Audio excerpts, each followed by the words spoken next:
पुस्तक 43 अध्याय 20 गठन। ड्रैगन कछुए और साइक्लोपियन जीव ने एक दूसरे को देखा। दोनों ऑटोक श्रेणी के शून्यवासी अपना सदमा छिपा नहीं पाए। उनका एक साथी कुछ ही पलों में पराजित हो गया था। उसका शरीर नष्ट हो गया था और उसका जीवन केंद्र छीन लिया गया था। अगर तुम हमारे खिलाफ लड़ते रहे तो नतीजा सिर्फ यही होगा कि तुम दोनों मर जाओगे। ऑटोक मोग ने कहा, हमारे साथ खड़े रहो। एक बार जब हम इस विशालकाय छत्ते से निपट लेंगे तो तुम आजाद हो जाओगे। क्या तुम सचमुच सोचते हो कि तुम हमें धमकी दे सकते हो सिर्फ इसलिए कि तुमने हम में से एक को पकड़ लिया है? ड्रैगन कछुए ने ठंडी आवाज में कहा। साइक्लोपियन जीव निंग और ऑटोक मोग की तरफ देखते हुए ठंडी मुस्कान के साथ बोला, हम उस बेवकूफ जैसे नहीं हैं। मैं इतना तेज हूँ कि तुम दोनों मुझे छू भी नहीं पाओगे। और उस हटे कट्टे बुढ़े का क्या? वो तो मुझसे भी ज्यादा ताकतवर है। उसे हराने का कोई मौका नहीं है। मोग ने भौहें चढ़ाईं। दैत्याकार प्राणी सच कह रहा था। न तो मोग और न ही निंग गति में उस प्राणी के बराबर थे। अगर ऐसा है तो जाओ और मर जाओ। निंग समय बर्बाद नहीं करना चाहता था। यह विशालकाय छत्ता हर पल इस अराजकता की शक्ति को निगल रहा था।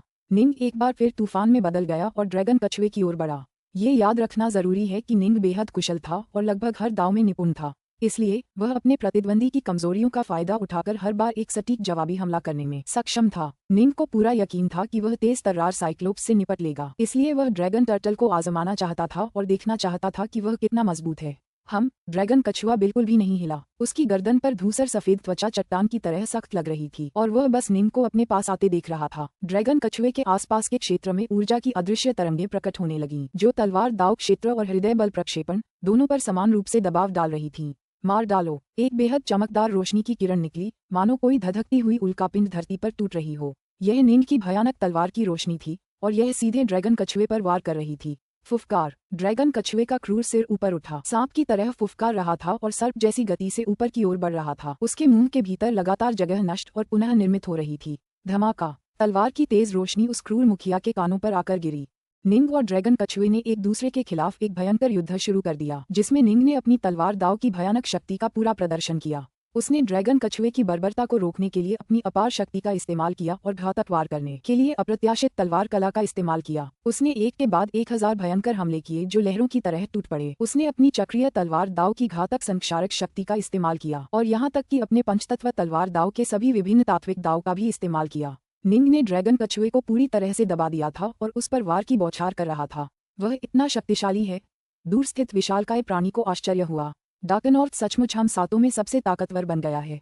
ऑटोक मोग ने मन ही मन सोचा, मैं उससे सिर्फ अंतरिक्ष के दाव में ही बेहतर हूँ, बाकी सब में वह उससे बेहतर है।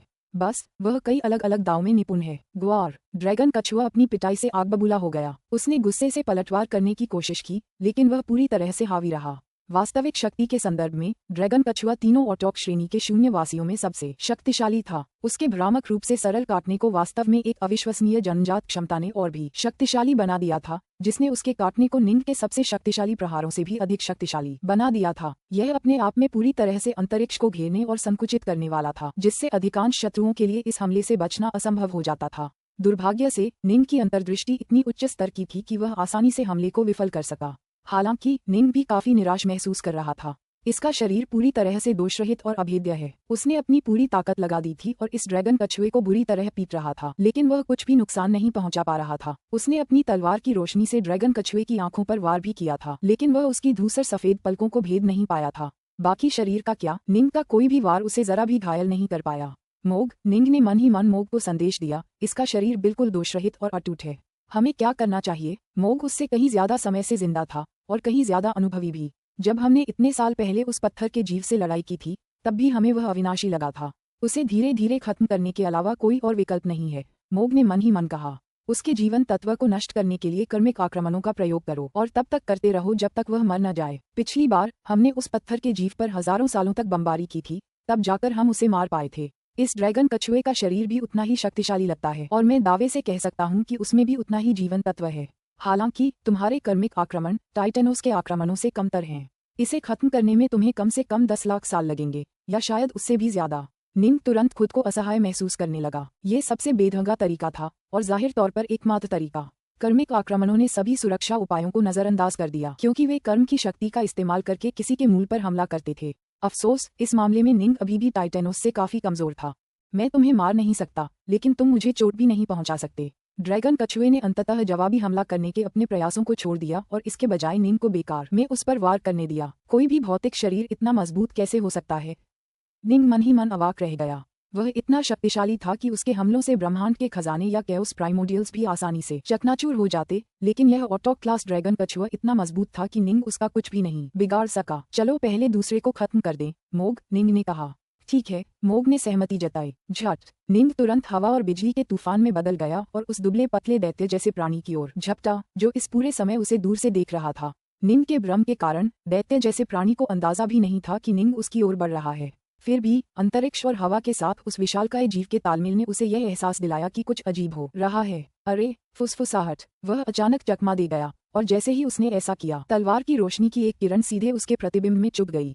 वह जीव 100 करोड़ किलोमीटर दूर फिर से प्रकट हुआ। उसने आंखें सिकोड़ लीं और अपनी तीखी आवाज में कहा, तुम मुझ पर चुपके से हमला करना चाहते हो? तुम मुझे छू भी नहीं सकते। जहां तक मेरा सवाल है, तुम तीनों में सबसे कमजोर हो। निंग ने उस महाकाय प्राणी को घूरा, फिर मन की एक अद्भुत लहर छोड़ी जिसे उसने दाव की असीम शक्ति से जोड़ दिया।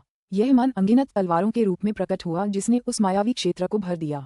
तलवार की रोशनी की अनगिनत लाखों धारियां प्रकट हुईं, जिनमें से प्रत्येक में इतनी शक्ति थी कि वे आसानी से अन्य देवताओं का वध कर सकती थीं। जब निंग एक साधारण दाव लॉर्ड था, तब उसका तलवार दाव क्षेत्र पूरी तरह से दाव की शक्ति से ही बना था। हालांकि अब निंग अपनी मन की शक्ति का उपयोग दाव को सक्रिय रूप से नियंत्रित करने के लिए कर रहा था, जिससे उसका क्षेत्र और भी शक्तिशाली हो गया। हमले भले ही नॉर्थमून तलवारों से किए गए शारीरिक प्रहारों जितने शक्तिशाली न हों, लेकिन वे पहले की तुलना में 10 गुना ज्यादा शक्तिशाली थे। ये तलवार प्रकाश बहुत कमजोर है। साइक्लोपियन प्राणी ने तलवार प्रकाश की अनगिनत धाराओं को तिरस्कार से देखा, फिर एक तीखी हंसी निकाली।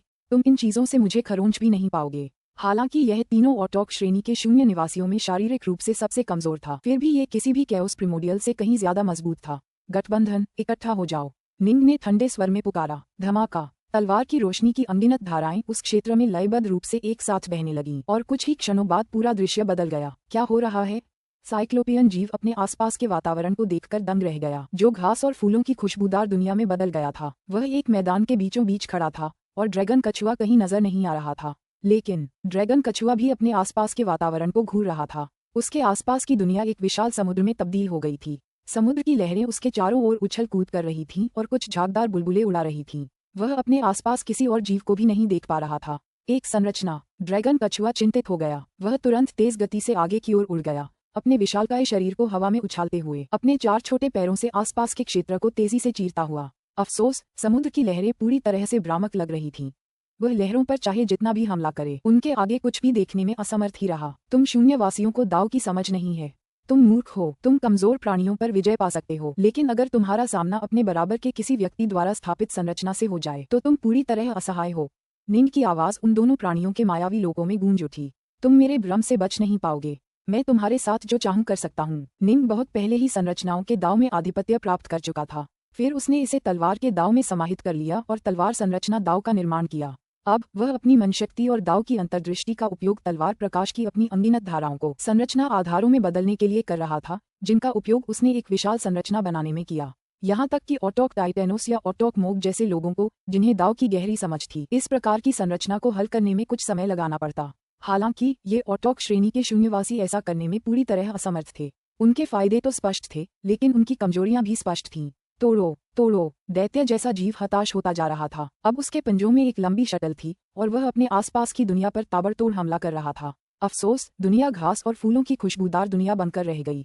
रेप। दैत्य जैसे जीव के ठीक पीछे अचानक तलवार की रोशनी की एक लकीर उभरी। ये बिना किसी चेतावनी के प्रकट हुई थी और इसने तुरंत जीव के फर को चीर दिया और उसके शरीर में छुरा घोंप दिया। फिर तलवार की रोशनी घूमने लगी।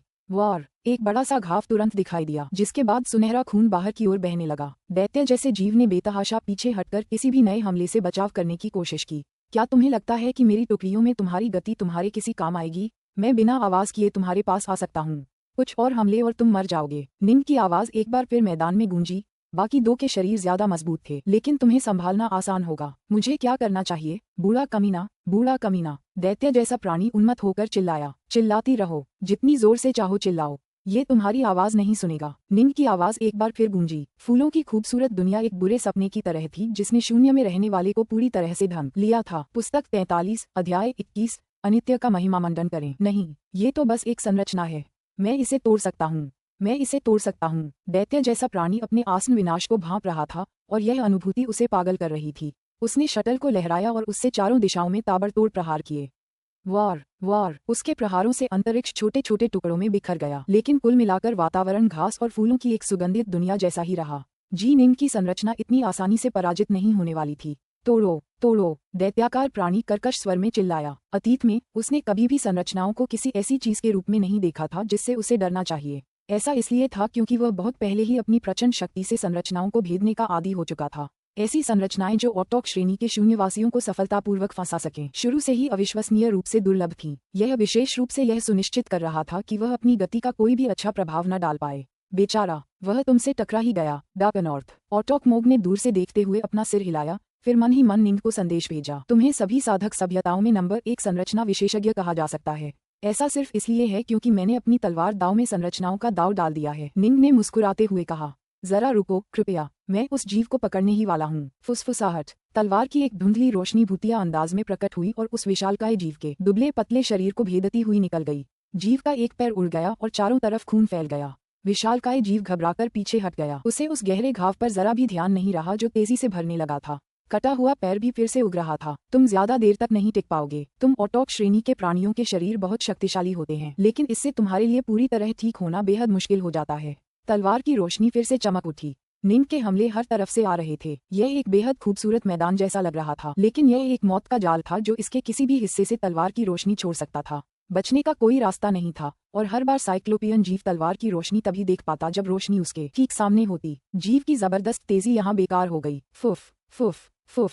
सिर्फ 3 सेकंड बाद कुल 60 से ज्यादा हमले हुए और फिर बिना किसी निशान के गायब हो गए।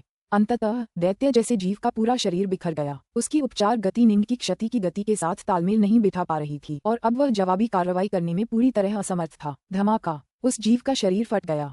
निंग ने अपनी तलवार की रोशनी से लाश से एक सफेद और चमकदार मोती निकाला और वह तेजी से निंग की ओर उड़ गया। मोती के अंदर उस रोएदार विशालकाय जीव की छवि थी और वह निंग से अपनी जान की भीख मांग रहा था। मुझे छोड़ दो, मुझे छोड़ दो, ये सब मेरी अपनी मर्जी से नहीं हुआ। निंग ने अपना हाथ हिलाया, मोती को पकड़ लिया और उस पर मुहर लगा दी। जब तक उसकी मुहर मोती को बाहरी दुनिया से ऊर्जा अवशोषित करने से रोकती रहेगी, तब तक वह जीव पुनर्जीवित नहीं हो पाएगा। वह अपने शरीर को तभी पुनर्गठित कर सकता था जब उसे पर्याप्त ऊर्जा मिले, लेकिन शरीर के बिना भी वह तब तक जीवित रहेगा जब तक उसके जीवन केंद्र में उसकी सच्ची आत्मा को कोई नुकसान न पहुंचे। जीवन केंद्रों के नष्ट होने पर ही ये ऑटोक श्रेणी के शून्यवासी वास्तव में मृत होंगे। हालांकि निंग को उन्हें मारने की ज्यादा इच्छा नहीं हुई। वह अभी उन्हें बस कैद करने वाला था, और इस तरह 3 शून्य निवासियों में से 2 को निंग ने पकड़ लिया था। बधाई हो डार्कनॉर्थ।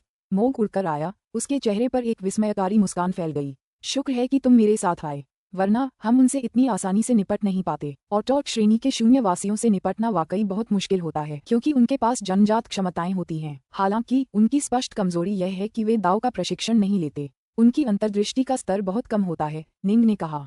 मैं उनकी कमजोरियों पर हमला करके उन्हें इतनी आसानी से हरा पाता हूँ क्योंकि मैं काफी कुशल हूँ। ऑटोक स्तर की शक्ति तक पहुँचने में सक्षम किसी भी शून्यवासी की कमजोरियां बहुत कम होती हैं। ऑटोक मोग ने आह भरी। ये तीनों बहुत शक्तिशाली थे और उस दैत्याकार प्राणी की गति अद्वितीय थी। इससे निपटने का एकमात्र तरीका वही है जो तुमने अभी किया, इसे एक संरचना में फंसाओ, एक अत्यंत गहन संरचना जिसे वह अपनी पूरी शक्ति से भेद नहीं सकता। हालांकि ऐसी संरचनाओं के लिए आमतौर पर विस्तृत और जटिल तैयारियों के साथ साथ संरचना आधार पहले से तैयार करने की आवश्यकता होती है। ये प्राणी कितना चालाक है, ये देखते हुए ये कभी भी हमें उन संरचनाओं को स्थापित करते हुए नहीं देखेगा और फिर उनमें कदम नहीं रखेगा। जो तुमने किया वह केवल तुम ही कर सकते थे डार्कनॉर्थ। तुमने केवल एक विचार से एक संरचना बना दी जिससे उसका बच निकलना असंभव हो गया। उस शल्कधारी शून्यवासी से निपटना और भी मुश्किल था। उसमें लगभग कोई कमजोरी नहीं थी। शुक्र है कि आपकी तलवारबाजी उसके शल्कों के कवच को भेदने में कामयाब रही। मैं सचमुच प्रभावित हूँ कि आप उन दोनों को पकड़ पाए। जहाँ तक इस आखिरी वाले की बात है तो ये पूरी तरह से अजेय लगता है, ऑटोक मोग ने कहा। निंग ने आह भरी। मुझे सच में समझ नहीं आ रहा कि इस आखिरी वाले के साथ मुझे क्या करना चाहिए। वह बहुत ही कुशल था, ये सच है, लेकिन ऑटोक श्रेणी के शून्यवासियों को संभालना बहुत मुश्किल था। साइक्लोपियन प्राणी में एक स्पष्ट कमजोरी थी, इसलिए निंग को उससे निपटने की अपनी क्षमता पर पूरा भरोसा था। निंग को यकीन नहीं था कि वह बाकी 2 को संभाल पाएगा, इसलिए उसे पहले युद्ध में उनका परीक्षण करना पड़ा। उसने पाया था कि उसका साइकिल स्वॉर्ड दाव उस स्केल्थ प्राणी का कवच तोड़ने में सक्षम था, लेकिन निंग ऐसा कुछ नहीं कर सकता था जिससे ड्रैगन टर्टल प्रभावित हो। निंग और मोग दोनों उस जगह पहुंचे जहां ड्रैगन कछुआ था और फिर उसे घूरने लगे। ड्रैगन कछुआ बस वहीं बैठा चुपचाप अपने आसपास का निरीक्षण कर रहा था। वह एक भ्रामक संरचना में फंसा हुआ था, लेकिन उसमें डर का जरा भी आभास नहीं था। तो हमें क्या करना चाहिए? निंग ने सोचा। अगर हम इसे कम समय में नहीं मार सकते तो हमें इसे अभी यहीं छोड़ देना चाहिए, ऑटोक मोग ने कहा। चलो पहले इस विशालकाय छत्ते को नियंत्रित करने वाले मुख्य तंत्र का पता लगाते हैं। हमें इस छत्ते को जल्द से जल्द नष्ट करना होगा। अगर यह हमें फिर से परेशान करने आए तो इसे फंसाने के लिए अपनी संरचनाओं का इस्तेमाल करें। जरूरत पड़ी तो मैं खुद इसे बांध दूंगा। हम बस इतना ही कर सकते हैं। निंग ने सिर हिलाया। चलो चलें। चल दर। निंग ने मोग को तेजी से उस महत्वपूर्ण बिंदु तक पहुंचाया जो उसने पहले इस विशालकाय छत्ते की कार्यप्रणाली का विश्लेषण करते समय खोजा था। जैसे ही वे चले गए, निंग द्वारा स्थापित किया गया वह भ्रामक स्वरूप तेजी से नष्ट हो गया। दूर से इसे बनाए रखना संभव नहीं था। यह एक ऐसा स्वरूप था जिसे बनाने और बनाए रखने के लिए निंग को अपनी पूरी शक्ति लगानी पड़ी। एक शक्तिशाली ऑटोक श्रेणी का स्वरूप जो अत्यधिक ऊर्जा का उपयोग करता था। निंग ने इस स्वरूप को स्थापित करने में स्वॉर्ड दाओ की असीम शक्ति का मार्गदर्शन करने के लिए अपने मानस का उपयोग किया था। अब जब निंग चला गया था तो केवल स्वरूप आधारित खजानों से आवश्यक ऊर्जा की आपूर्ति करना बहुत मुश्किल होगा। ये याद रखना जरूरी है कि सिथे एपोकेलिप्स क्लास की संरचनाएं भी इतनी शक्तिशाली नहीं थीं। इसलिए निंग को एक भौतिक संस्करण बनाने में बहुत लंबा समय और ढेर सारी कीमती सामग्री लगी होगी, जो कि निंग को ड्रैगन कछुए को मार डालने के लिए अपने कर्म तलवार दाव से इस्तेमाल करने में लगने वाले समय से कहीं ज्यादा है। मेरे दो पुराने दोस्त यूं ही चले गए। ड्रैगन कछुए ने मन ही मन आह भरी। ये दाव में प्रशिक्षण लेने वाले तानाशाहों से निपटना वाकई मुश्किल है। उफ, सिथे द्वारा पकड़े जाने में हमारी ही गलती है। हमें तो कोई विकल्प ही नहीं दिया गया था। भला कौन इन साधकों से लड़ना चाहेगा? अरे, ड्रैगन कछुआ आश्चर्य से अपने आसपास के वातावरण को घूर रहा था। उसके आसपास का भ्रमपूर्ण क्षेत्र गायब हो गया था और साधारण स्पेस टाइम दिखाई दे रहा था। वे चले गए। ड्रैगन कछुआ चिंतित हो गया। वे अभी भी मुख्य क्षेत्रों की ओर बढ़ रहे हैं। मुझे उन्हें रोकना होगा। झटपट। ड्रैगन कछुआ तुरंत ही अंतरिक्ष समय में उसका पीछा करने लगा। ये विशालकाय छत्ता वास्तव में एक जटिल रूप से डिजाइन किया गया महाहथियार था और यह कई अलग अलग स्पेस टाइम सातत्यों से भरा हुआ था। उनमें से एक का आकार मात्र 300 मीटर था और उसमें एक आदमी कमल मुद्रा में बैठा था। उसके लंबे खुले बाल थे। इस आदमी के बाल एक तरफ काले और दूसरी तरफ सफेद थे। वह काफी अजीब और रहस्यमय लग रहा था। उसकी आंखें संकेंद्रित वृत्तों की एक श्रृंखला जैसी लग रही थीं और उसकी निगाहें अथाह खाई की तरह गहरी थीं। वह चुपचाप अपने सामने प्रदर्शित चित्रों को देखता रहा। दिखाई गई तस्वीरें निंग और ऑटोक मोब की थीं, जो उन 3 ऑटोक श्रेणी के शून्यवासियों से लड़ रहे थे। हालांकि चित्र धुंधले और अस्पष्ट थे। विभिन्न हमलों के बाद बचे अवशेषों के कारण वह कुछ हद तक जो हुआ था उसे देख तो पाया, लेकिन युद्ध को सही ढंग से देख नहीं पाया। इन कल्टीवेटर ऑटोक्स में से किसी को भी सच में ढूंढ पाना मेरे लिए संभव नहीं है। काले सफेद बालों वाला आदमी धीरे से बुदबुदाया। लेकिन उनकी आभा देखकर लगता है कि उन्हें सिर्फ 2 ही लोग भेजने चाहिए थे। ऑटोक अविश्वसनीय रूप से शक्तिशाली थे। अपने स्वयं के कैओस्वर्स में वे लगभग असीमित मात्रा में शक्तियां जुटा सकते थे और अगर वे नहीं चाहते थे कि उन्हें देखा जाए तो उन्हें देखना लगभग असंभव था। सिथे को केवल उन ऊर्जाओं का आभास होता था जो उनके स्कैन को अवरुद्ध कर रही थीं। वे वास्तव में ऑटोक को बिल्कुल भी नहीं देख पाते थे। अरे, काले सफेद बालों वाले आदमी का चेहरा अचानक पीला पड़ गया। लड़ाई अभी अभी खत्म हुई थी और निंग और मोग दोनों गायब हो गए थे। सिर्फ ड्रैगन कछुआ ही पीछे रह गया था। उन 3 शून्यवासियों में से सिर्फ एक ही बचा है। काले सफेद बालों वाला आदमी हक्का बक्का रह गया। बाकी सब कुछ अनदेखा करते हुए उसने तुरंत उस संरचना आधार को सक्रिय कर दिया जिस पर वह बैठा था। गड़गड़ाहट। संरचना आधार धीरे धीरे अपनी जगह घूमने लगा और शक्ति की एक लहर प्रकट होकर प्रकाश के एक स्तंभ का रूप लेने लगी। धीरे धीरे प्रकाश का वह स्तंभ एक मानव आकृति में बदल गया। यह एक गंजा, नंगे पांव, ढीले वस्त्र पहने, विशाल कद काठी का व्यक्ति था जिसके चेहरे पर एक दयालु, सहानुभूतिपूर्ण मुस्कान थी। उसकी आंखें बिल्कुल मंत्रमुग्ध कर देने वाली थीं और उसे देखने वालों में उसके प्रति समर्पण की अचेतन इच्छा जागृत हो जाती थी। सर्वशक्तिमान अय्यर, काले सफेद बालों वाले आदमी ने आदरपूर्वक सिर झुकाया। कैसे चल रहा है, अनित्या? अय्यर ने पूछा। साधक हमारे महाशास्त्र विनाश छत्ते में प्रवेश कर चुके हैं, लेकिन वे केवल 2 ही हैं। उनकी आभा इतनी विशाल है कि मैं उन्हें स्पष्ट रूप से नहीं देख पा रहा हूँ। हालांकि विनाश छत्ते में कैद किए गए 3 ऑटोक श्रेणी के शून्यवासियों में से 2 पहले ही मर चुके हैं। केवल रक्षात्मक रूप से अभेद्य हाउला जानवर ही जीवित बचा है। काले सफेद बालों वाले व्यक्ति ने सम्मानपूर्वक कहा। अय्यर ने थोड़ा भौहें चढ़ाईं। केवल 2 ही आए। 2 शून्यवासियों का जाना मामूली बात थी, लेकिन वह इस बात से बहुत निराश था कि केवल 2 ही साधक विनाश छत्ते में दाखिल हुए थे। अगर 5 या 6 भी आ गए होते तो सिथे इस मौके का फायदा उठाकर तुरंत अंतिम युद्ध शुरू कर सकते थे। पुस्तक 43 अध्याय 22 केंद्रीय संबंध। बस योजना का पालन करो, अय्यर ने निर्देश दिया। अगर वे 2 शून्यवासी मर गए तो मर गए। जब तक हाउला जानवर जिंदा है हमारी योजनाएं अप्रभावित रहेंगी। समझ गया, काले सफेद बालों वाले आदमी ने आज्ञाकारी ढंग से कहा। अगर कुछ भी बड़ा हो जाए तो बेझिझक मुझसे संपर्क करें। अय्यर के होंठ मुस्कुराहट में ऊपर की ओर मुड़ गए। मैंने विनाश छत्ता बनाने के लिए अनगिनत युग बिताए हैं और बहुत बड़ी कीमत चुकाई है। उनके लिए इसे हराना आसान नहीं होगा, और अगर वे सिर्फ 2 ऑटोक भेज दें तो उनकी संभावनाएं बिल्कुल शून्य हैं। अगर वे और ऑटोक भेज दें तो शायद वे इसे नष्ट करने का कोई रास्ता निकाल ही लें, लेकिन ऐसा करने पर वे हमसे लड़ाई शुरू होने से पहले ही हार जाएंगे। एनिहिलेशन हाइव का निर्माण अय्यर की सबसे बड़ी उपलब्धि थी। उसे इसकी क्षमता पर पूरा भरोसा था। ये स्थान अलग अलग आकार के अनगिनत स्पेस टाइम बुलबुलों से भरा हुआ था और उन्हें हर जगह देखा जा सकता था। जी निंग आगे बढ़ते हुए पूरे छत्ते की अंदरूनी कार्यप्रणाली की जांच करता रहा और उस महत्वपूर्ण बिंदु के और करीब पहुंचता गया। लगभग 1 घंटे बाद वे आखिरकार उस जगह पहुंच गए। पूरे विशालकाय छत्ते का केंद्रीय संपर्क बिंदु ठीक आगे स्थित है। निंग ने राहत की सांस ली। निंग अपना पूरा ध्यान अपने सामने के रास्ते का निरीक्षण करने में लगाए हुए था, जो काफी थका देने वाला था। केंद्रीय गठजोड़ ऑटोक मोग ने भी दूर से देखा। दोनों ने अपने सामने दूर खाली क्षेत्र का ध्यानपूर्वक निरीक्षण किया। इस खाली क्षेत्र के बिल्कुल मध्य में सूक्ष्म बादलों का एक सुंदर भंवर था। सूक्ष्म बादल उसी केंद्र के चारों ओर भंवर की तरह घूम रहे थे। ये सूक्ष्म बादल प्रकाश के अनगिनत कणों से बने थे और लगभग भ्रामक प्रकृति के प्रतीत होते थे। निंग और ऑटोक मोग की दृष्टि इतनी अद्भुत थी कि वे लगभग किसी भी चीज के आर पार देख सकते थे, बशर्ते कोई पूरी तरह से सील न हो जो पूरी तरह से दृष्टि को अवरुद्ध कर दे। दोनों सूक्ष्म बादलों के पार देख पा रहे थे और इस तरह बिल्कुल बीच में स्थित काले टावर को देख पा रहे थे। ये टावर 10,000 किलोमीटर ऊंचा रहा होगा। विशाल काला टावर अजीबोगरीब शक्ति के भंवरों से ढका हुआ था, जिससे उसके चारों ओर सूक्ष्म बादलों का भंवर बन गया था। इससे भी बढ़कर इसने अपने आसपास के क्षेत्र में स्पेस टाइम की अनगिनत लहरों को ऊपर नीचे होने का कारण बना दिया और यह पूरे रियल्म आकार के छत्ते से गूंज रहा था। यह उस भयानक निगलने वाली शक्ति का स्रोत था जो बाहरी दुनिया से सभी प्रकार की ऊर्जा को सोख रही थी। कैओस्वर्स के प्रमुख तत्व भी खोई हुई ऊर्जा को पुनः प्राप्त करने में सक्षम नहीं थे। ऑटोक्स के लिए इस जगह में घुसना तो आसान था, लेकिन अगर वे बाहर निकलने की कोशिश करते तो उन्हें भी उस शक्तिशाली विनाशकारी शक्ति का सामना करना पड़ता। उनके बचने का कोई रास्ता नहीं था। ये पूरे विशालकाय छत्ते का सबसे केंद्रीय संपर्क बिंदु होना चाहिए। निंग की नजर सूक्ष्म बादलों के भंवर के पार उसके भीतर स्थित काले टावर को देखने में सक्षम थी। ये टावर पिरामिड के आकार का था और इसका रंग पूरी तरह से काला था। आप लोग बहुत तेज चले, किसान नेता। अचानक एक गहरी गड़गड़ाहट भरी आवाज गूंजी। निंग और मोग दूर देखने लगे। उस सूक्ष्म भंवर में एक विशाल प्राणी घात लगाए बैठा था। वह ड्रैगन कछुआ था। निंग को धीरे धीरे इस जगह तक पहुंचने का रास्ता ढूंढना था, जबकि ड्रैगन कछुआ पहले से ही रास्ते जानता था, इसलिए उसने सबसे तेज रास्ता चुना।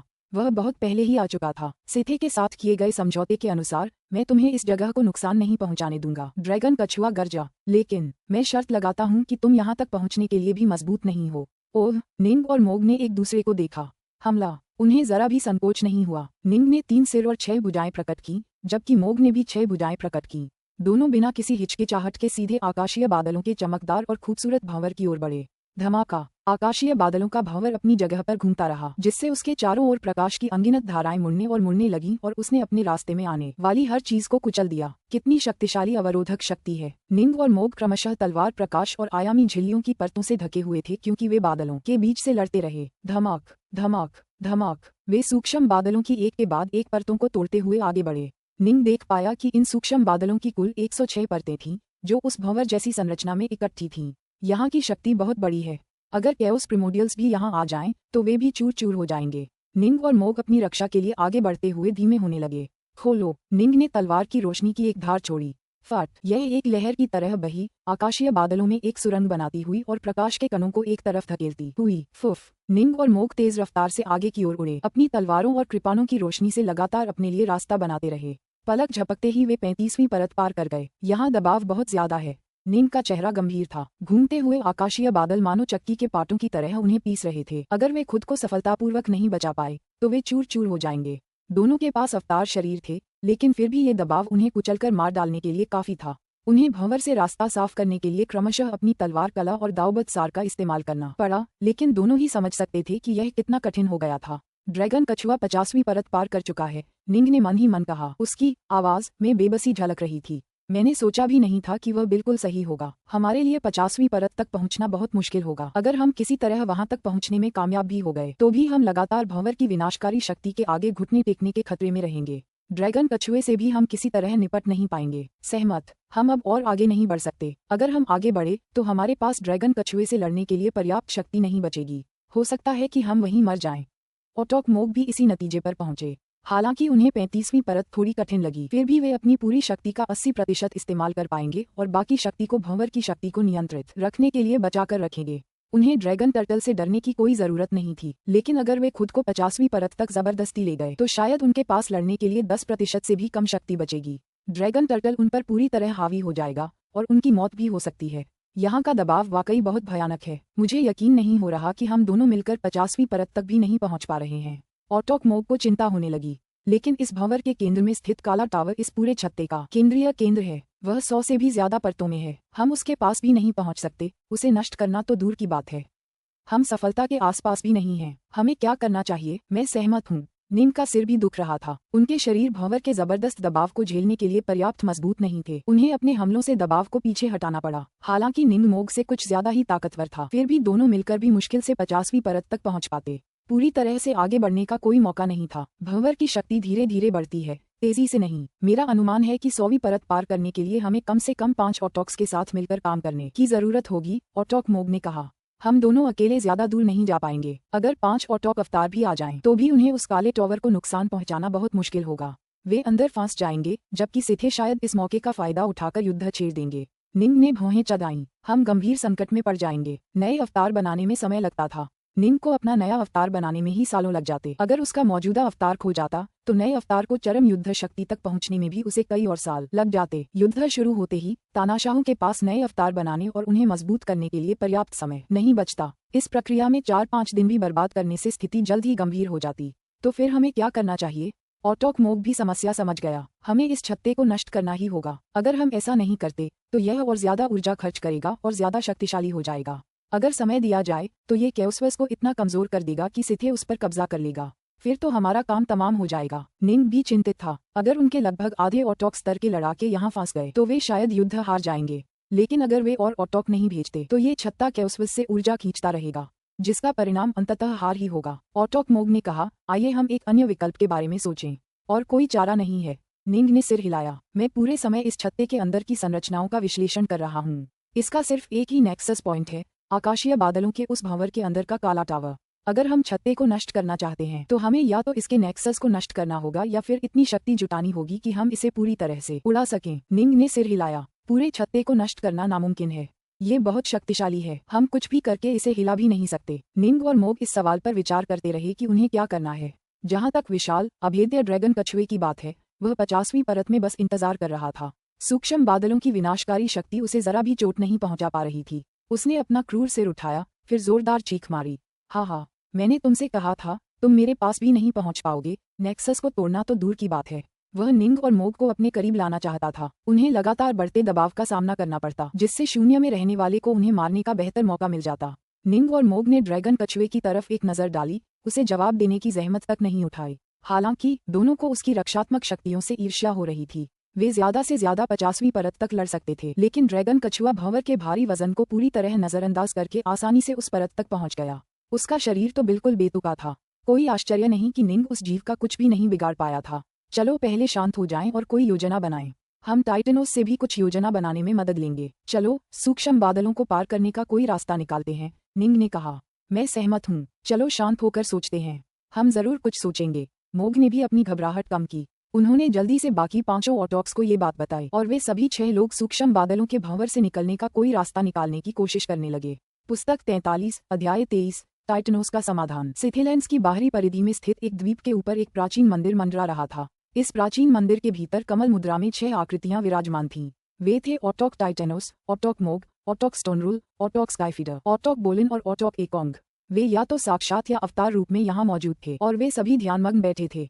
ऑटॉक मोग के सामने एक भ्रामक छवि थी जो दिखा रही थी कि विनाश छत्ते के भीतर क्या हो रहा था। छत्ते के अंदर अनगिनत स्पेस टाइम बुलबुलों से भरा हुआ है, जो एक अत्यंत जटिल संरचना में एक साथ जुड़े हुए हैं। ऑटॉक मोग ने चित्रों की ओर इशारा करते हुए बताया, छत्ते के बिल्कुल बीच में एक भंवर है और इसमें कुल 106 परतों वाले सूक्ष्म बादल हैं जो एक काले टॉवर को घेरे हुए हैं। ये काला टॉवर पूरे छत्ते के लिए ऊर्जा का स्रोत है। अब तक हम यही खोज पाए हैं। आप सभी कोई न कोई उपाय सुझाने में हमारी मदद करें। हम समझ गया। बाकी 5 ऑटॉक्स ने धीरे से सिर हिलाया। समय बीतता गया। ऑटॉक्स स्काईफीडर के अवतार ने ऑटॉक्स के लिए समय को 500 गुना तेज कर दिया, जिससे उन्हें इस समस्या से निपटने के लिए समय मिल गया। आखिरकार एनिहिलेशन हाइव लगातार ऊर्जा खा रहा था। जितना ज्यादा समय वे लेते, कैओस्वर्स को उतना ही ज्यादा नुकसान होता। नहीं, ये काम नहीं करेगा। और कुछ, अगर हम छत्ते को तोड़ना चाहते हैं तो हमें नेक्सस तक पहुंचना होगा और काले टॉवर को नष्ट करना होगा। लेकिन सूक्ष्म बादलों की 100 परतें, ये बहुत कठिन है। ऑटॉक लगातार विचार करते रहे। कभी कभी उनमें से कोई एक सुझाव देता तो दूसरे तुरंत उसमें खामियां बता देते। समय बीतता गया। एक के बाद एक दिन। ऑटॉक्स ने इस समस्या का गहन विश्लेषण करने में 3 साल से भी ज्यादा समय बिताया। शुक्र है कि 500 गुना समय समय पर होने वाले त्वरण के कारण बाहरी दुनिया में केवल 2 दिन ही बीते। क्या ही अद्भुत हथियार बनाया है। ऑटोक टाइटेनोस अपने सामने बनी भ्रामक छवियों को घूर रहा था। एक भ्रामक काली मीनार का आकार बना, उसके बाद एक भंवर बना जिसने स्पेस टाइम पर नियंत्रण करके और भी शक्तिशाली चूषण प्रभाव उत्पन्न किया। ये प्रभाव पूरे विशालकाय छत्ते में गूंज उठा, जिससे एक भयानक शक्ति उत्पन्न हुई जो छत्ते के आसपास की हर चीज को निगल रही थी। मैं उस व्यक्ति का मुकाबला करने में कतई सक्षम नहीं हूँ जिसने ये हथियार बनाया है। ऑटोक टाइटेनोस ने अपना सिर थोड़ा हिलाया, फिर धीरे से बोला, लेकिन अगर मुझे बस कुछ नुकसान पहुंचाना है तो मैं ऐसा कर सकता हूँ। अरे, बाकी पांचों ने तुरंत उसकी ओर देखा। टाइटेनोस, क्या तुम्हारे पास कोई विचार है? तुम्हारा क्या विचार आया? सभी लोग उत्साहित हो गए। ऑटोक टाइटेनोस बहुत लंबे समय से जीवित था और उसने अपना अधिकांश समय सीधे हथियारों का विश्लेषण करने में बिताया था। अन्य 5 ऑटोकों को इस संबंध में उसकी क्षमताओं पर गहरा विश्वास था। मैं अपने विचार को लेकर पूरी तरह आश्वस्त हूँ, ऑटोक टाइटेनोस ने कहा, लेकिन मुझे पहले छत्ते में प्रवेश करना होगा और व्यक्तिगत रूप से इसका निरीक्षण करना होगा। तभी मैं सुनिश्चित हो पाऊंगा कि यह काम करेगा या नहीं। टाइटेनोस, उस रास्ते से जाओ जिस पर डार्कनॉर्थ और मैं गए थे। हम दोनों तुम्हारा स्वागत करने के लिए वहां मौजूद रहेंगे, ऑटोक मोग ने कहा। गड़गड़ाहट। गंजा ऑटोक टाइटेनोस दूर से एनिहिलेशन हाइव को घूर रहा था, देख रहा था कि कैसे वह अपने आसपास के एक बेहद विस्तृत क्षेत्र में सब कुछ निगल और नष्ट कर रहा था। समय उसके चारों ओर तेजी से घूमने लगा और सामान्य समय की गति से 100 गुना तेज हो गया। फिर उसने अपनी उंगली हिलाई, जिससे उसके बगल में 300 मीटर लंबी एक काली कड़ाही प्रकट हुई। फिर उसने उस काली कड़ाही में कई कीमती सामग्रियां डाल दी। ठीक 6 दिन बाद काले कड़ाहे के अंदर से रोशनी की एक किरण निकली। ये श्वेत वस्त्रधारी ऑटोक टाइटेनोस का अवतार था। आगे बढ़ो। ऑटोक टाइटेनोस के इस नए अवतार में उसके असली शरीर की ताकत का सिर्फ 20% ही बचा था। वह तेजी से दूर स्थित एनिहिलेशन हाइव की ओर उड़ गया। फिलहाल वह इस कमजोर नए अवतार का इस्तेमाल सिर्फ विनाश छत्ते की खोज के लिए करने वाला था। सिथिलैंड्स में उसके पहले अवतार की बात करें तो अब वह कमजोर पड़ने लगेगा, क्योंकि ऑटोक टाइटेनोस अपनी ऊर्जा दूसरे अवतार को बनाए रखने पर केंद्रित कर रहा था, लेकिन कमजोरी एक क्रमिक प्रक्रिया थी। अगर वह दूसरे अवतार को बनाए रखने में ज्यादा समय न लगाए और उसे तुरंत त्याग कर अपने पहले अवतार पर वापस लौट आए तो पहला अवतार जल्दी ही अपनी चरम शक्ति को फिर से प्राप्त कर लेगा। सफेद वस्त्र पहने टाइटेनोस उस सुरंग में कूद पड़े जिसमें निंग और मोग घुसे थे और छत्ते में उड़ गए। सुरंग अथाह अंधेरी और गहरी थी। टाइटेनोस, दूर से 2 लोगों ने उसका अभिवादन किया। डार्कनॉर्थ, मोग। सफेद वस्त्र पहने टाइटेनोस ने मुस्कुराहट दिखाई। तुम्हारा यह नया अवतार वाकई बहुत छोटा है, मोग के अवतार ने चिढ़ाते हुए कहा। अगर तुम उन ऑटोक क्लास शून्यवासियों से लड़ पड़े तो शायद एक ही पल में खत्म हो जाओगे। ये बस एक अस्थायी संस्था है। हमारे पास समय की कमी है, इसलिए मैंने इसे जल्दी से चालू करने के लिए एक आसान तरीका अपनाया, सफेद वस्त्र पहने टाइटेनोस ने कहा। तीनों आपस में बातें करते हुए आगे बढ़ते रहे। निंग उनका नेतृत्व कर रहा था, स्पेस टाइम से गुजरते हुए उन्हें सूक्ष्म बादलों के भंवर की ओर ले जा रहा था। कितना सुंदर! ऑटोक टाइटेनोस ने दूर से ही आकाशीय बादलों को देखा। उसके चेहरे पर विस्मय के भाव थे। फिर उसने मुड़कर दूर से अनगिनत स्पेस टाइम बुलबुलों को देखा। प्रभावशाली, सचमुच प्रभावशाली। अब जब मुझे इन चीजों को प्रत्यक्ष रूप से क्रियाशील होते देखने का अवसर मिला है तो मैं उस सिथे के प्रति और भी अधिक आदर महसूस करता हूँ जिसने ये सब रचा है। यह अराजकता के सिथे भगवान ही रहे होंगे जिन्होंने स्वयं इस चीज का निर्माण किया होगा। इस जगह का निर्माता मुझसे कहीं अधिक प्रतिभाशाली है। कोई व्यक्ति जितना अधिक ये समझने में निपुण होगा कि जटिल कलाकृतियां और हथियार कैसे बनाए जाते हैं, उतना ही अधिक वह ये समझ पाएगा कि यह विनाश छत्ता कितना अविश्वसनीय था। क्या आपके पास कोई विचार है? निंग ने पूछा। सृजन कठिन है, लेकिन विनाश कहीं ज्यादा आसान है। सफेद वस्त्रधारी टाइटेनोस मुस्कुराया। काफी देर तक सोचने के बाद मुझे एक विचार सूझा है और मुझे यकीन है कि यह कारगर होगा। क्या तरीका है? निंग और मोग दोनों उत्साहित थे। मुझे जल्दी मत करो, मुझे कुछ और सुधार करने की जरूरत है। सफेद वस्त्र पहने टाइटेनोस ने सूक्ष्म बादलों के भंवर को गौर से देखा, ये देखते हुए कि यह कैसे काम करता है। साथ ही यह भी सोच रहा था कि अपनी तकनीक को और कैसे बेहतर बनाया जाए। बेशक, बाहरी दुनिया में ऑटोक टाइटेनोस का असली शरीर ही ज्यादातर असली काम कर रहा था। 6 घंटे बीत गए। निंग और मोग इस पूरे समय इंतजार कर रहे थे और आखिरकार उन्होंने सफेद वस्त्र पहने टाइटेनोस के चेहरे पर मुस्कान देखी। आखिरकार मैंने इसे पूरा कर लिया। डार्कनॉर्थ, मैं तुम्हें ये तकनीक सिखाऊंगा, तुम इसका इस्तेमाल करो। तुम मुझे क्यों नहीं सिखाते? ऑटोक मोग के अवतार ने चिढ़ाते हुए कहा। जब बात संरचनाओं के दांव की आती है तो तुम बहुत कमजोर हो। अगर मैं तुम्हें सिखाने की कोशिश भी करूं तो भी तुम इसे नहीं सीख पाओगे। सफेद वस्त्र पहने टाइटेनोस ने मोग की तरफ देखा, फिर निंग की तरफ देखा। डार्कनॉर्थ, संरचनाओं के मामले में तुम बिल्कुल मेरे बराबर हो। तुम इस आइडिया को सिर्फ इसलिए नहीं बना पाए क्योंकि तुम्हें हथियार और कलाकृतियां बनाने का ज्यादा अनुभव नहीं है। जरा इसे देखो। सफेद वस्त्र पहने टाइटेनोस ने धीरे से उंगली हिलाई, जिससे उसके सामने काले टावर का भ्रम पैदा हो गया। ये काला टावर पूरे छत्ते का केंद्र है ना? निंग और मोग दोनों ने सिर हिलाया। इतना तो वे दोनों जानते थे। ये पूरे छत्ते के लिए ऊर्जा का स्रोत भी है, सफेद वस्त्रधारी टाइटेनोस ने कहा। लेकिन सिर्फ शक्ति प्रदान करना ही इतना महत्वपूर्ण नहीं है। इसका असली मूल्य इस बात में निहित है कि यह उस शक्ति का प्रयोग कैसे करता है। यही कारण है कि काला टावर अनगिनत रूनों से ढका हुआ है। ऊर्जा का स्रोत उन रूनों का उपयोग करके 100 परतों वाला भंवर बनाता है, जिससे निगलने की शक्ति नाटकीय रूप से बढ़ जाती है। निंग इस सिद्धांत को समझ गया। यह वैसा ही था जैसे अपनी पूरी शक्ति का 10% इस्तेमाल करके मनचाहा प्रभाव 100% हासिल करना। ये भंवर बदले में उन अनगिनत स्पेस टाइम बुलबुलों से जुड़कर और भी अधिक शक्तिशाली एक विशाल संरचना बनाता है। ये संरचना पूरे छत्ते में गूंजती है और अपने आसपास की बाहरी दुनिया के लिए एक जबरदस्त अवशोषण शक्ति उत्पन्न करती है, सफेद वस्त्रधारी टाइटेनोस ने कहा। दूसरे शब्दों में, भंवर एक प्रवर्धक है। उन सभी स्पेस टाइम बुलबुलों को नियोजित करने वाली संरचना एक दूसरा प्रवर्धक है। जिस तरह से यह संरचना पूरे छत्ते के साथ प्रतिध्वनित होती है, वह तीसरा प्रवर्धक है।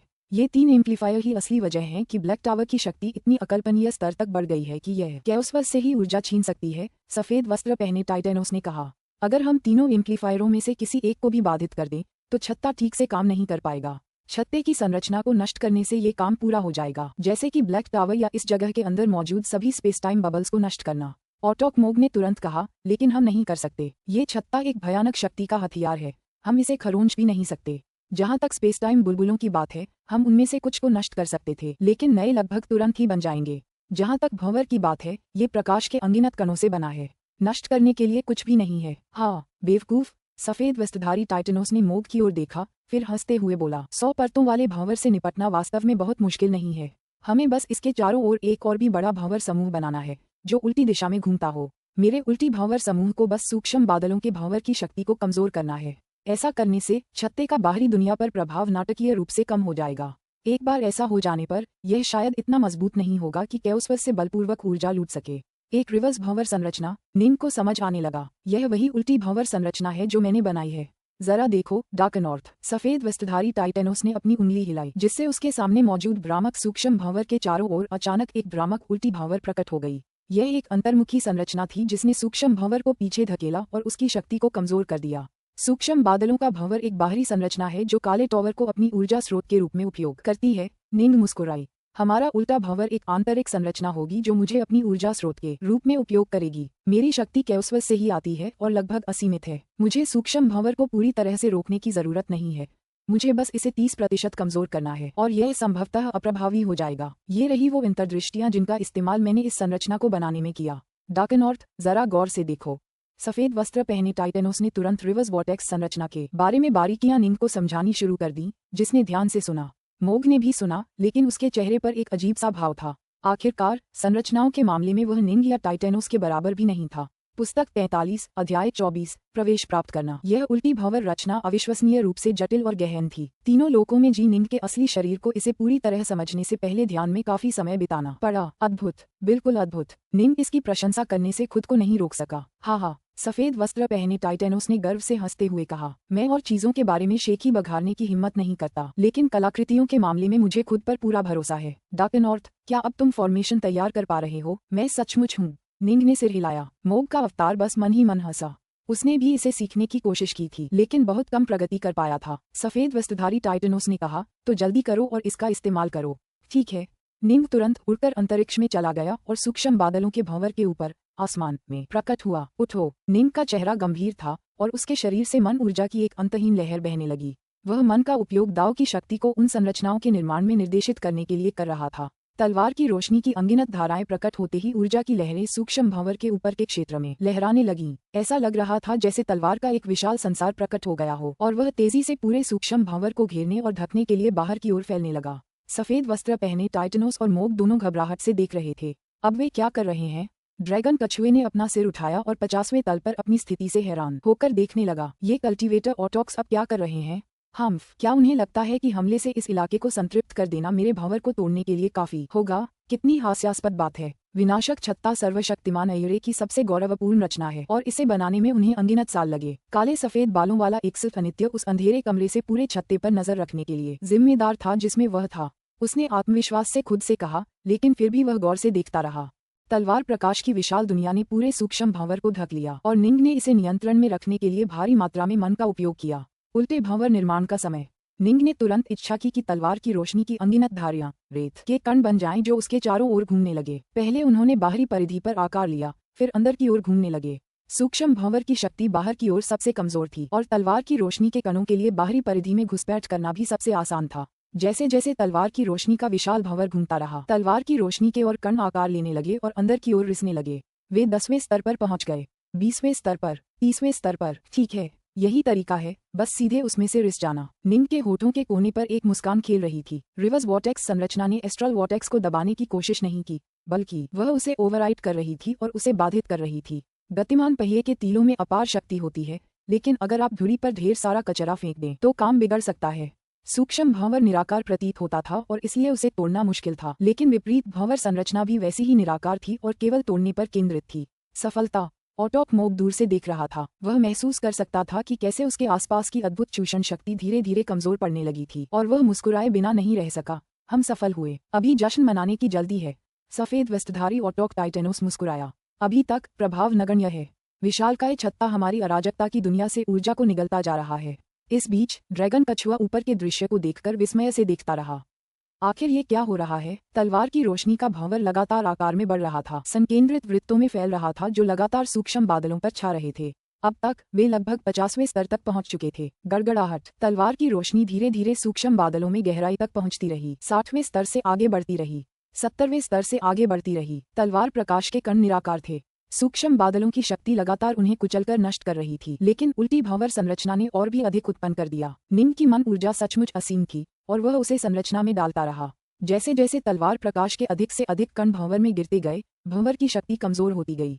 बाहरी दुनिया। दायरे आकार के छत्ते की सतह पर फैली अनगिनत सुरंगें अराजकता ब्रह्मांड की ऊर्जा को सोख रही थीं। प्रमुख तत्व इस प्रक्रिया को रोकने की पूरी कोशिश कर रहे थे, लेकिन वे ऐसा नहीं कर पा रहे थे। यही कारण था कि उसके आसपास के क्षेत्र में चांदी के प्रकाश का वह विशाल भंवर प्रकट हो गया था। लेकिन धीरे धीरे छत्ते की चूसने की शक्ति कमजोर पड़ने लगी। ये कमजोरी तब तक जारी रही जब तक कि अराजकता ब्रह्मांड के प्रमुख तत्व अंततः इस प्रक्रिया को पूरी तरह से रोकने में सक्षम नहीं हो गए। छत्ते के बाहर का चांदी का भंवर तुरंत ही छटने लगा। सब कुछ सामान्य हो गया। विनाश। छत्ते की अनगिनत सुरंगें आसपास की दुनिया को जोर जोर से खींच रही थीं, लेकिन लाख कोशिश करने के बावजूद भी वे ऊर्जा का एक कण भी निगल नहीं पा रहे थे। छत्ते के भीतर निंग रिवर्स भंवर संरचना को बनाए रखने में लगा हुआ था। फुश फुश। टाइटेनोस और मोग के अवतार सूक्ष्म भंवर के ऊपर के क्षेत्र में उड़ गए और निंग के करीब पहुंच गए। डार्कनॉर्थ। बाहर की भक्षण प्रक्रिया पूरी तरह रुक गई है। सफेद वस्त्र पहने टाइटेनोस मुस्कुरा रहा था। हालांकि सूक्ष्म भंवर में अभी भी अपनी पूरी शक्ति का 60% बचा है, लेकिन ये कैओस्फस के प्रमुख तत्वों पर विजय पाने के लिए पर्याप्त नहीं है। ये और अधिक ऊर्जा नहीं ले जा सकता। हा, निंग हंसने लगा। जब मैं पूरे सूक्ष्म भंवर में घुसपैठ कर लूंगा तो यह और भी कमजोर हो जाएगा। थोड़ी ही देर बाद उल्टी भंवर संरचना आखिरकार सूक्ष्म भंवर की आखिरी परत से रिसकर निकल गई। दरअसल तलवार की रोशनी के कण विशाल काले टॉवर से भी टकराए।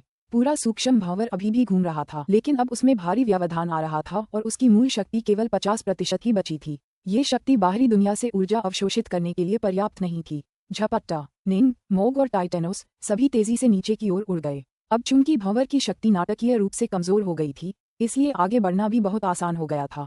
आपने वास्तव में भंवर को हल कर दिया। ड्रैगन कछुआ 50वें स्तर पर इंतजार करना जारी रखता है। उसकी गड़गड़ाती आवाज अविश्वास से भरी हुई है। यही दाव की शक्ति है, सफेद वस्त्र पहने टाइटेनोस ने कहा। तुम दाव का प्रशिक्षण नहीं लेते, तुम कभी नहीं समझ पाओगे। निंग हंसा। हम इस भंवर को पहले ही सुलझा चुके हैं, यानी पूरे छत्ते की चूसने की शक्ति अब नाटकीय रूप से कम हो गई है। मुझे लगता है कि अब यह इतनी शक्तिशाली नहीं रही कि तुम्हें यहाँ से जाने से रोक सके। मैं तुम्हें तुरंत यहाँ से चले जाने की पुरजोर सलाह देता हूँ। हम तुम्हें हमारे कैओस्फस से बाहर भेज देंगे, जहाँ तुम भागकर यहाँ से कहीं दूर छिपने की जगह ढूंढ सकोगे। खुद को फिर से सिथे के चंगुल में मत फंसने देना और हमारे युद्ध से दूर रहना। छोड़ो। ड्रैगन कछुआ चौंका। आजादी, रिहाई, मुक्ति। वह इतनी खुशी से भर गया कि वह स्तब्ध रह गया। ठीक है, ड्रैगन कछुए ने आखिरकार एक और गड़गड़ाहट की। और मेरे दोनों दोस्तों का क्या? वे अभी हमारे साथ रहेंगे। युद्ध समाप्त होते ही हम उन्हें छोड़ देंगे, निंग ने कहा। यह असंभव था कि ये ऑटोक श्रेणी के शून्यवासी दूसरी बार पकड़े जाएंगे, लेकिन ये पूरी तरह से असंभव भी नहीं था। निंग ड्रैगन कछुए को अपने कैओस्फस से जाने देने के लिए केवल इसलिए तैयार था क्योंकि उसके पास उसे मारने का कोई तरीका नहीं था। वह उन कारकों की संख्या कम करना चाहता था जो युद्ध को प्रभावित कर सकते थे। ठीक है, ड्रैगन कछुए ने आगे कोई आपत्ति नहीं जताई। आखिरकार आजादी पाना उसके लिए एक वरदान ही था। निंग ने कहा, जब आप चले जाएंगे तो हमारा एक साथी आकर आपको बाहर ले जाएगा। तो मैं चलता हूँ। ड्रैगन कछुआ उत्सुकता से उड़ गया। अब चूंकि सूक्ष्म भंवर अपनी शेष शक्ति से लगभग 50% कमजोर हो गया था, फिर भी अविश्वसनीय, वह कैओस्फस से और अधिक ऊर्जा चुराने में असमर्थ था। जहां तक ड्रैगन कछुए की बात है, इस बार वह चूसने वाली शक्ति से लड़कर बाहर की ओर उड़ता रहा। मैं देख रहा हूँ, मैं देख रहा हूँ, यही निकास द्वार है। ड्रैगन कछुआ खुशी से झूम उठा और बाहर निकल आया। फिर उसने मुड़कर उस विशाल छत्ते को देखा जिससे वह अभी अभी निकला था, और साथ ही उस शक्तिशाली कल्टीवेटर लीडर को भी, जो उससे बहुत दूर खड़ा था, ऑटोक टाइटेनोस। मेरे पीछे आओ, मैं तुम्हें हमारे कैओस्वर्स से बाहर भेज दूंगा, ऑटोक टाइटेनोस ने कहा। अब जब भंवर से निपट लिया गया था तो एनिहिलेशन हाइव अब कोई खतरा नहीं था और उसे उस पर नजर रखने की कोई जरूरत नहीं थी। ड्रैगन कछुआ आज्ञाकारी ढंग से उसके पीछे चला गया और दोनों तेजी से दूर चले गए। निंग, मोग और सफेद वस्त्रधारी टाइटेनोस नीचे की ओर उड़ते रहे और सूक्ष्म भंवर के केंद्र के ओर करीब पहुंचते गए। सूक्ष्म बादल नाटकीय रूप से कमजोर हो गए थे, लेकिन आगे बढ़ना अभी भी काफी मुश्किल था। तुम दोनों यहीं रहो, मैं इसे अकेले ही आजमाऊंगा, निंग ने कहा। सूक्ष्म भंवर अभी भी सक्रिय है, जिसका मतलब है कि मुझे रिवर्स वॉर्टेक्स संरचना को भी सक्रिय रखना होगा। अगर इसे रोक दिया गया तो छत्ता एक बार फिर हमारी कैओस्वर्स से ऊर्जा को निगलना शुरू कर देगा। दूसरे शब्दों में, मेरे अवतार को तब तक यहीं रहना होगा जब तक हम उस ऊर्जा स्रोत को हमेशा के लिए नष्ट करने का कोई तरीका नहीं खोज लेते। उसके बाद ही हम छत्ते को नष्ट कर सकते हैं, जिसके बाद मैं जाने के लिए स्वतंत्र हो जाऊंगा। सहमत? मोग और टाइटेनोस ने अपनी बढ़त रोक दी। टाइटेनोस एक नए अवतार के रूप में यहाँ था, जबकि मोग निंग से काफी कमजोर था। तोड़ो! निंग अपने उल्टे भंवर गठन से उत्पन्न तलवार प्रकाश द्वारा निर्मित पथ पर आगे बढ़ता रहा। हालांकि सूक्ष्म भंवर की विनाशकारी शक्ति बहुत अधिक थी। तलवार प्रकाश के टूटे हुए टुकड़े लगातार निंग के चारों ओर बनते रहे, जिससे उसका मार्ग थोड़ा आसान हो गया। वह 3 सिरों और 6 भुजाओं वाले रूप में आगे बढ़ता रहा और बाहर की ओर रास्ता बनाने के लिए सभी 6 तलवारों से वार करता रहा।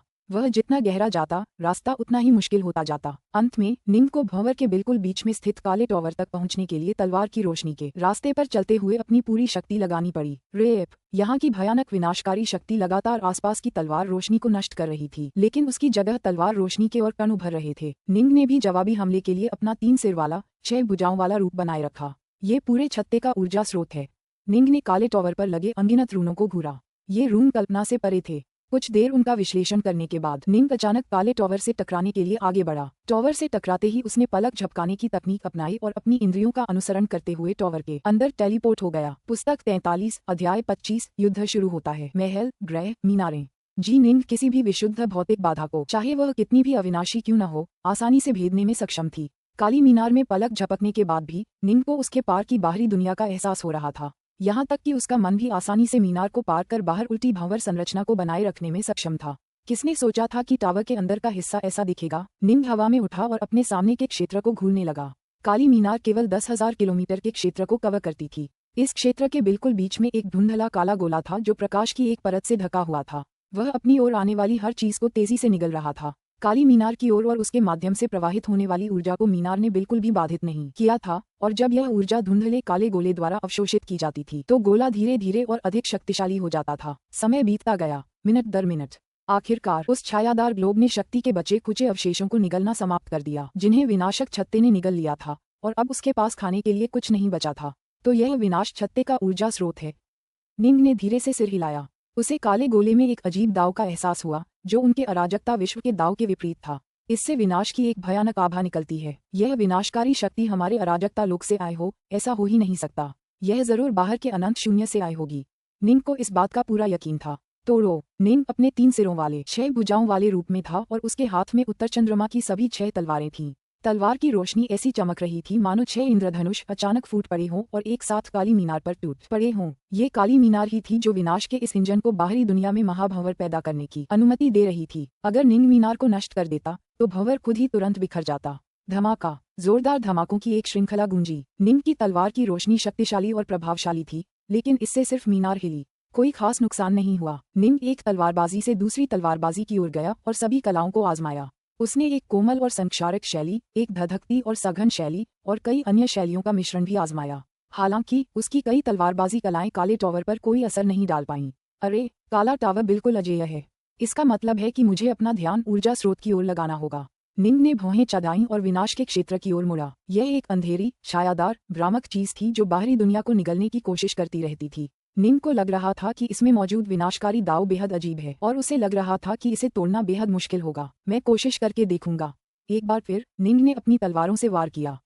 फुफ! उत्तर चंद्रमा की तलवारें फैलकर 1000 मीटर से भी ज्यादा लंबी हो गईं और वे उस काले धुंधले गोले की ओर तेजी से वार करने लगीं। धम्म! जब तलवारों ने काले गोले पर वार किया तो उन्हें तुरंत एक शक्ति का आभास हुआ जो उन्हें पीछे धकेल रही थी। उस काले गोले की सतह कांप उठी और उसमें थोड़ा बदलाव आया, लेकिन जैसे ही निंग ने अपनी तलवारें वापस खींची, वह तुरंत सामान्य हो गया।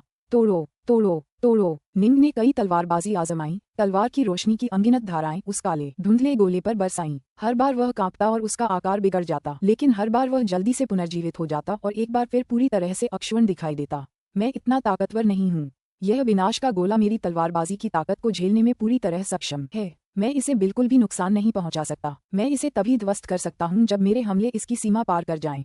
निंग ने अपना सिर हिलाया। अराजकता का सिथे लॉर्ड वाकई अद्भुत है। वह विनाश के इस गोले को ऐसे नियंत्रित कर सकता है मानो ये कोई मामूली खिलौना हो, और उसने ये भी पता लगा लिया है कि इसे हमारे अराजकता लोक में कैसे टेलीपोर्ट किया जाए। हालांकि मैं इसे जरा भी हिला नहीं सकता, नुकसान पहुंचाना तो दूर की बात है। यदि वह विनाश के क्षेत्र को तोड़ने में सक्षम नहीं था तो एकमात्र चीज जो वह कर सकता था वह थी अपने अवतार को यहाँ रखना और रिवर्स भंवर गठन को अनिश्चित काल तक बनाए रखना। इस विनाश के क्षेत्र में स्थित दाव वास्तव में अज्ञेय है। निंग ने उस छायादार काले क्षेत्र पर नजर डाली जो सभी चीजों को निगलने में सक्षम प्रतीत होता था। फिर एक बार फिर उसने अपनी इंद्रियों का उपयोग करके उसमें निहित नियमों को समझने की कोशिश की। ये दाव हमारे अराजकता ब्रह्मांड के दाव से बिल्कुल अलग है। शायद मैं इसके दाव का अध्ययन कर सकूं और इससे एक बिल्कुल नया तलवार दाव बना सकूं। निंग को अचानक इससे प्रेरणा मिली। उसने अपने 6 लाख अराजकता चक्रों के प्रशिक्षण के दौरान एक बार एक विनाशकारी तलवार दाव बनाया था। वह दाव पूरी तरह से विनाशकारी दाव था, लेकिन ये विनाश का क्षेत्र अलग था। केवल विनाश करने के बजाय यह अपने आसपास की हर चीज को निगल जाता था। 5 तत्व, यिन और यांग, अंधकार और प्रकाश, ये सचमुच अराजकता की दुनिया की हर चीज को निगल सकता था और फिर खुद को मजबूत बनाने के लिए उसका इस्तेमाल कर सकता था। यह एक अजीब लेकिन बेहद शक्तिशाली दाव था। निंग को लग रहा था कि अगर वह इसे अपने तलवार दाव में शामिल कर ले तो शायद एक बेहद शक्तिशाली तलवार दाव बन जाएगा जो उसके लिए बहुत फायदेमंद होगा। काला टावर अभेद्य था, जबकि विनाश का क्षेत्र भी उतना ही अभेद्य था। ऑटोक्स को भी कुछ समझ नहीं आया, इसलिए निंग को अपना अवतार यहीं छोड़ना पड़ा। उनके लिए बेहतर यही था कि वे एक ऑटोक श्रेणी के योद्धा को यहीं बांध कर रखें, बजाय इसके कि विनाशक छत्ते को अपना विनाशकारी कहर जारी रखने दें। निंग का अवतार अपना सारा समय विनाश के क्षेत्र को घूरते हुए बिताता था तथा उसके भीतर की शक्तिशाली विनाशकारी शक्तियों के साथ तालमेल बिठाता था। कैओसवर्स के एक अंधेरे हिस्से में ऑटोक टाइटेनोस और ड्रैगन कछुआ अचानक कहीं से प्रकट हुए और यहाँ प्रकट हुए। सभी विविध स्पेस टाइम सातत्य यहाँ आपस में गुथे हुए हैं। हम अपने कैओसवर्स के सबसे दूरस्थ छोर पर पहुंच गए हैं, ऑटोक टाइटेनोस ने कहा। इस जगह से आगे अंतहीन अंधकार के अलावा कुछ भी नहीं था। अगर कोई उड़ता रहे तो भी उसे कैओसवर्स के अंत का संकेत देने वाला कोई सच्चा अवरोध दिखाई नहीं देगा। कैओसवर्स की सीमाओं को नंगी आंखों से देखा या सीधे महसूस नहीं किया जा सकता था। ये बस एक ऐसी जगह थी जहाँ कई अलग अलग स्पेस टाइम सातत्य आपस में उलझे हुए थे। केवल ऑटोक टाइटेनोस जैसी क्षमता वाला कोई ही यह सत्यापित कर सकता था कि यह सब कहाँ एक साथ आया था। वास्तव में ऐसे अनगिनत नेक्सस बिंदु थे और ये सभी मिलकर उस विशाल अभेद्य रेखा का निर्माण करते थे जो कैओसवर्स को अनंत शून्य से अलग करती थी। मैं तुम्हें बाहर भेज दूंगा, ऑटोक टाइटेनोस ने कहा। धन्यवाद ऑटोक। ड्रैगन कछुआ बहुत प्रसन्न हुआ और उसने बड़ी विनम्रता से अपनी प्रसन्नता व्यक्त की। ऑटोक टाइटेनोस ने एक उंगली हिलाई। उसने अपने सामने के अंधेरे को ऐसे चीर दिया मानो वह चर्मपत्र हो और बाहर एक चकाचौंध भरा दृश्य प्रकट कर दिया। यह एक खूबसूरत और अद्भुत अनंत शून्य था, अनगिनत रंगों से भरा एक स्थान। ये सचमुच अंतहीन विशाल था और अनगिनत खगोलीय पिंडों से भरा हुआ था, जिनमें से कैओसवर्स उनमें से सबसे बड़ा और सबसे रहस्यमय था। यह अनगिनत अलग अलग प्रतिच्छेदित स्पेस टाइम सातत्यों से बना था। इनके बीच से गुजरते हुए कोई भी जल्दी ही खो सकता था। अनंत शून्य। ड्रैगन कछुआ उत्साहित हो गया। आखिरकार वह घर जा रहा था। जाओ, किसी दूर जगह छिप जाओ और सिथे को दोबारा तुम्हें पकड़ने मत दो, ऑटोक टाइटेनोस ने कहा।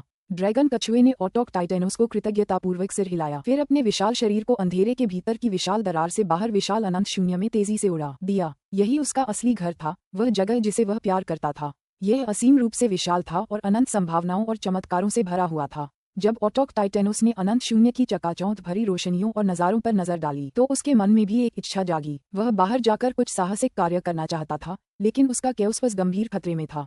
उनके कैओसवर्स में उसकी रक्षा के लिए कोई कैओस का स्वामी भी नहीं था। वह इतना स्वार्थी कैसे हो सकता था कि ऐसे समय में खोजबीन करने निकल पड़े। प्रकाश के एक विशाल महल के भीतर सर्वशक्तिमान अयर हमेशा की तरह नंगे पांव ऊंचे सिंहासन पर विराजमान थे। उन्होंने धूसर रंग के वस्त्र पहने हुए थे जो उनके मांसल शरीर को ढंके हुए थे और उनकी आंखें गर्मजोशी से भरी हुई थीं जब वे अपनी प्रजा को नीचे की ओर देख रहे थे। उनके सामने सेवकों का एक विशाल समूह था जो सभी महापुरुष थे। विनाश छत्ते का समाधान किसानों द्वारा पहले ही कर दिया गया है, अयर ने अपने सेवकों की ओर देखते हुए धीरे से कहा। तुरंत ही कई सिथे एक्सल्टों के बीच हलचल मच गई। मैंने उन साधकों को कम आंका था। अयर मुस्कुराया। मैंने सोचा था कि मैं अकेले ही विनाश छत्ते के जरिए जीत हासिल कर लूंगा। अब लगता है कि इस अराजकता ब्रह्मांड पर नियंत्रण पाना उतना आसान नहीं होगा जितना मैंने सोचा था। तो ठीक है, चूंकि सबसे आसान तरीका नाकाम हो गया है तो चलो युद्ध शुरू करते हैं। आखिरी युद्ध शुरू हो। सभी एक्सल्टों ने सर्वशक्तिमान अयर को घूरने के लिए अपने सिर उठाए। उनमें घबराहट, प्रत्याशा, उत्साह और भय का भाव था। क्या आखिरकार युद्ध शुरू हो गया है? अंतिम युद्ध? पिछली बार तो बस एक ट्रायल रन था। इस बार हम असली लड़ाई लड़ेंगे। स्थानीय साधक एक संपूर्ण अनंत ओमेगा स्वॉर्ड दाव बनाने में कामयाब रहे हैं, जिसका मतलब है कि वे और भी ज्यादा शक्तिशाली होते जाएंगे। अंततः वे ओमेगा सम्राटों को जन्म देंगे। हम जितना इंतजार करेंगे, हमारी संभावनाएं उतनी ही कम होती जाएंगी। कोई रास्ता नहीं है। आखिरी लड़ाई शुरू हो। अगर हम जीत गए तो तुम सबको आजादी मिल जाएगी और मेरी मदद करने के लिए तुमको मुझसे अनगिनत उपहार मिलेंगे, अयर ने कहा। अगर हम हार गए तो तुम सब गिर जाओगे। अब तक अयर की मुस्कान गायब हो चुकी थी। उसकी आंखों से एक भयानक, चौंकाने वाली रोशनी निकलने लगी। उसके नीचे के सभी महापुरुष उसकी भयानक इच्छाशक्ति और संकल्प को भांप गए। अब जाओ, अंतिम युद्ध अब शुरू होता है, अयर ने आदेश दिया। समझ गया। सभी एक्सल्टों की आंखों में उन्मादी भाव उभर आए। ऐसे समय में डरना बेमानी था। वे बस लड़ने की तैयारी कर सकते थे। अगर वे जीत गए तो उनके पास वो सब कुछ होगा जिसका वे कभी सपना देख सकते थे। और दरअसल नया केओस लॉर्ड अयर उन्हें उनकी कल्पना से भी ज्यादा देगा। सभी एक्सल्ट चले गए और अयर को प्रकाश के महल में अपने सिंहासन पर अकेला बैठा छोड़ गए। अयर फिर मुस्कुरा रहा था। उसने धीरे से मन ही मन कहा, साधकों, मैं तुम्हारी हर चाल जानता हूँ, लेकिन तुम्हें अंदाजा नहीं है कि मैं क्या कर सकता हूँ। युद्ध आज से शुरू हो रहा है। मुझे आश्चर्य है, साधकों, तुम कब तक टिक पाओगे।